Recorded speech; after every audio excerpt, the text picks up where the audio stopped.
Hello friends, আমার শর্মিলিজ ট্রাভেলগে আপনাদের আজকে আমি নিয়ে যাচ্ছি একটি রাজবাড়ি ভ্রমণে।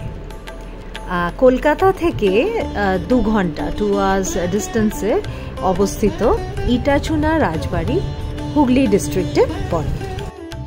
এই সালটা 2025-এ এতই এখন বৃষ্টি শুরু হয়েছে যে আমরা কোনো প্রোগ্রাম বানালেও সেটা ভেস্তে যাচ্ছিল, কারণ আইদার বন্যা, ফ্লাড, ল্যান্ডস্লাইড এইসব লেগেই আছে। তাই ওয়েদার ফোরকাস্ট দেখে মোটামুটি রৌদ্র মেঘ আকাশ বুঝে আমরা কয়েকজন বন্ধু বেরিয়ে পড়লাম।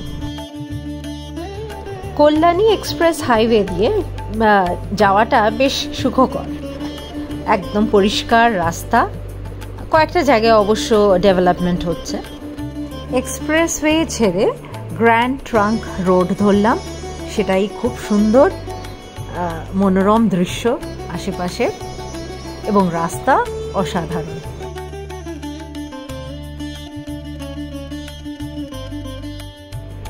হাইওয়ে ছেড়ে আমরা মগরায় ঢুকলাম।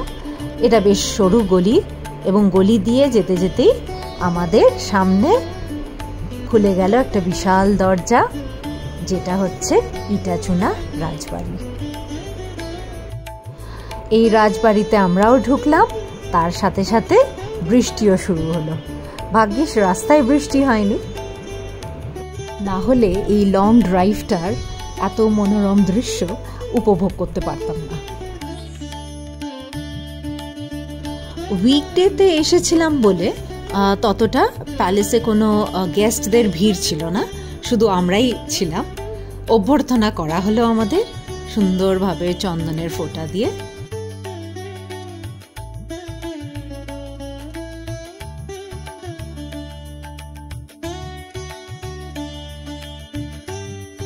অতিথি আপ্যায়নটা বেশ ভালোই লাগছিল আমাদের।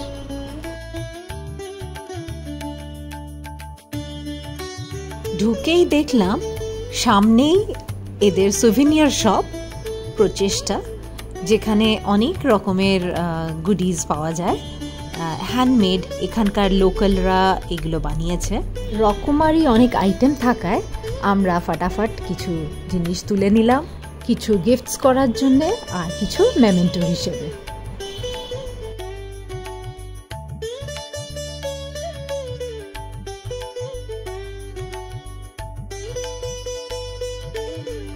ওয়েটিং রুমে আমাদের ওয়েলকাম ড্রিঙ্ক চলে আসলো, ফ্রেশ লেমন ওয়াটার। আমরা চেক ইন টাইমের আগেই পৌঁছে গিয়েছিলাম বলে প্রচণ্ড খিদে পেয়ে গিয়েছিল, তাই চা, কিছু স্ন্যাক্স অর্ডার করে নিলাম। আমরা প্যালেসের ফার্স্ট ফ্লোরে প্রিমিয়াম রুমগুলো বুক করেছিলাম। ঘরগুলোতে পৌঁছানোর আগেই যেতে যেতে আমরা দেখলাম অতীতের সেই পুরনো আসবাব। এর মধ্যেই আপনাদের ইনফর্ম করি যে আমাদের রুমসগুলো প্রিমিয়াম রুমস, সেইগুলো অ্যাপ্রক্স নিয়েছে 5300 with GST and breakfast approx. প্রতিটি কক্ষের সামনে দিয়ে চলে গেছে লম্বা লম্বা বারান্দা, কোথাও কোথাও সাদা কালো টাইলস, আবার কোথাও দেখা যাচ্ছে লাল সিমেন্টেড বারান্দা। বারান্দাগুলোতে দেখা যাচ্ছে সব লোহার নকশা করা গ্রিল। রাজমহলটা এতটাই লম্বা যে মধ্যেখানে ইট আর সিমেন্টের ব্রিজ তৈরি করা হয়েছে, যেটা আমরা ছাদ হিসেবে ইউজ করতে পারি। এই রাজবাড়িতে প্রত্যেকটা ঘরের একটা করে নাম আছে, সব মহিলাদের নাম দিয়েই নামকরণ করা। আমাদের যেমনি ছোট বৌদির ঘরটা আমরা পেয়েছি, এবং সেখানেই যেটা চোখে পড়লো বিশাল বড় একটা খাট, কাঠের কারুকাজ করা খাট, যেখানে প্রায় 5 জন মতন শুতে পারবে মনে আসে। পায়ের কাছে কাঠের জলচৌকিও রাখা আছে এই উঁচু উঁচু খাটের ওপর ওঠার জন্য। প্রত্যেকটা জিনিস খুব সুন্দর, ওয়েল মেনটেইনড। আয়না থেকে, খাট থেকে শুরু করে বসার চেয়ার, টেবিল। এটি হচ্ছে আমাদের বাথরুম। তখনকার দিনে বাথরুম লাগোয়া ছিল না, তাই হয়তো ঘরগুলোকেই এরা বাথরুমে পরিণত করেছে। আর বাথরুম থেকে বেরিয়ে আবার আর একটা হচ্ছে সাজঘর। এখানেই সব পুরনো দিনের জমিদার গিন্নিরা সাজতেন। স্টেইনড গ্লাসের কারুকাজ, আর তার বাইরে এইটা হচ্ছে দেবমহল। আমাদের বেডরুমের সামনে যে বারান্দা করিডোর আছে, সেখান থেকেই এক সাইডে আমরা যেমনি দেবমহল দেখতে পাচ্ছি, তেমনি এইটা হচ্ছে অন্দরমহল। রাজমহলটি এখন অতিথিদের জন্য খুলে দেওয়া হয়েছে। দুটো তলা নিয়ে অতিথি কক্ষ করা হয়েছে।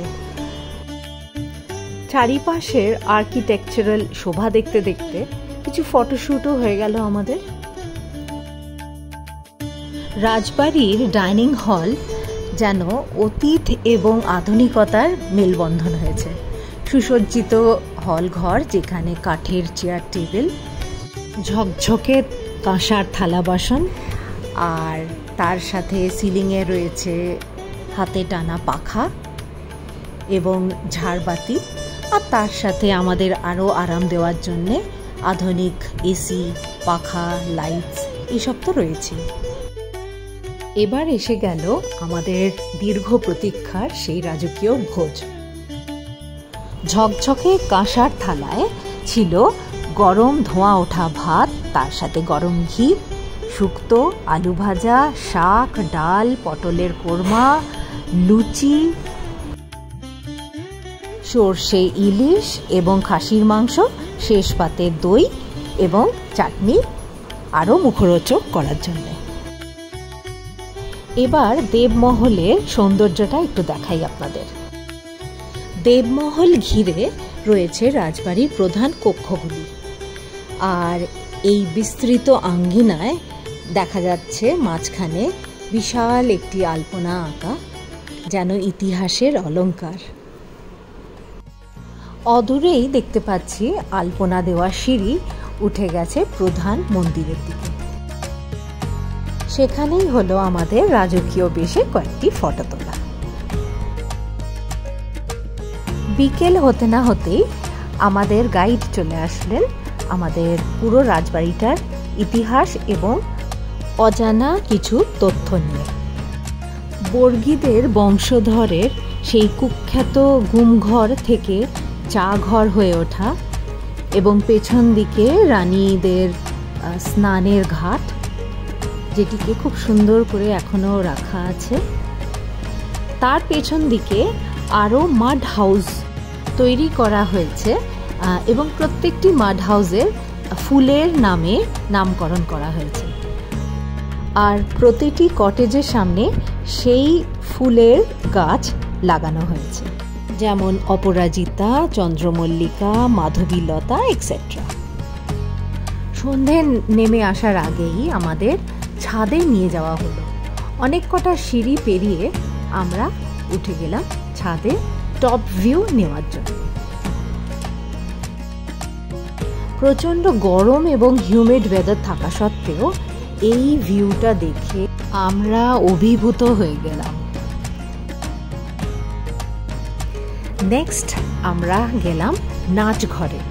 এককালে এখানে নাচ হতো বাইজিদের, কিন্তু এখন এটা মিউজিয়ামে পরিণত হয়েছে। পুরনো অনেক কিছু আসবাব এখানে রাখা রয়েছে। রাধা গোবিন্দের পালকি থেকে শুরু করে বিশাল বড় চেস বোর্ড, তারপর বাদ্যযন্ত্র। অত্যাচারী মারাঠি বর্গীরা কিভাবে এই দেশে এসে তাদের রাজ্য গঠন করলো, এবং মারাঠি কুন্দন থেকে কিভাবে কুন্ডুতে পরিণত হলো, সেই সব ইতিহাস জানলাম। সন্ধ্যা আরতি শুরু হয়ে গেছে। আমরা দেব মন্দিরের দিকে এগোলাম। এরা বৈষ্ণব ধর্মের ধর্মান্তর হয়েছিলেন এখানে এসে, তাই এখানে প্রত্যেক দিন সন্ধেবেলা এখানে সন্ধ্যা আরতি হয়।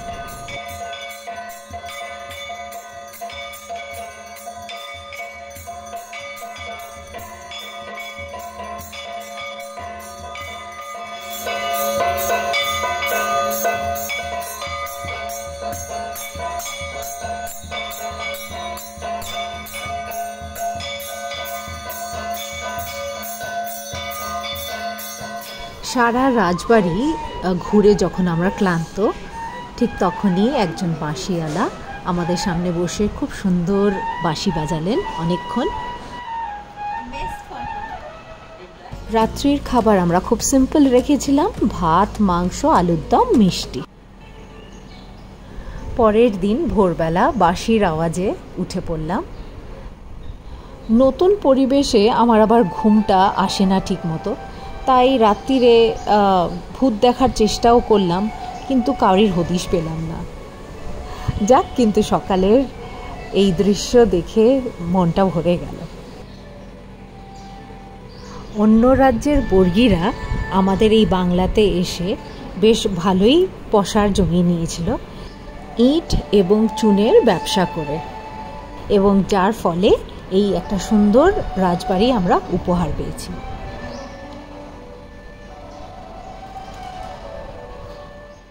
সকাল 7টার সময় এদের দিয়ে যাওয়া বেডটি খেতে খেতে মহলটির শোভা নিচ্ছিলাম। আমাদের আজকে চেক আউট টাইম 10টায়, তাই সবাই রেডি হয়ে ব্রেকফাস্ট টেবিলে চলে আসলাম এখানকার লাস্ট মিলটা খাওয়ার জন্য। আর ব্রেকফাস্টে পেলাম কি, সেটা হলো গরম গরম লুচি, আলুর তরকারি, এক বাটি ফল, বেগুন ভাজা আর মিষ্টি। ইটা চুনার প্রত্যেকটা মিলের প্রত্যেকটা আইটেম অসাধারণ এবং সুস্বাদু। এবার আমাদের যাওয়ার পালা, আবার সেই চন্দন টিকা আর একটা করে সুস্বাদু নাড়ু সবারই হাতে দেওয়া হলো। আকাশটা মেঘলা করে আসছিল, আমরা তাই তাড়াতাড়ি আমাদের যাত্রা শুরু করলাম এবং সেই রাস্তা দিয়ে আবার কলকাতার দিকে রওনা দিলাম। আশা করি আপনাদের এই ব্লগটা ভালো লেগেছে। আমাকে আপনারা ফিডব্যাক দেবেন, যাতে আমি আরও ভবিষ্যতে বেটার কিছু দিতে পারি এবং আপনাদের মনোরঞ্জন হয়। এখন এখানেই শেষ করলাম। নমস্কার।